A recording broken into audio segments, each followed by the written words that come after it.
નમસ્કાર દર્શક મિત્રો, હું છું આપની સાથે યશ ગુપ્તા. આપ જોઈ રહ્યા છો પ્રકોપ ન્યૂઝ.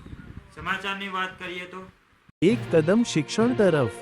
આજરોજ દસકોઈ તાલુકા, અમદાવાદ જિલ્લામાં આવેલ ધામતવાણ ગામ ખાતે ફી ટ્યુશન ક્લાસીસના બાળકોને અનિલજી ઠાકોર, નિકોલ ગામ દ્વારા ચોપડા અને શૈક્ષણિક રમકડાનું વિતરણ કરવામાં આવ્યું. અમારો ઉદ્દેશ એક જ કે શિક્ષણનો પાયો મજબૂત થાય. બ્યુરો રિપોર્ટ અસ્મિતા ઠાકોર, પ્રકોપ ન્યૂઝ.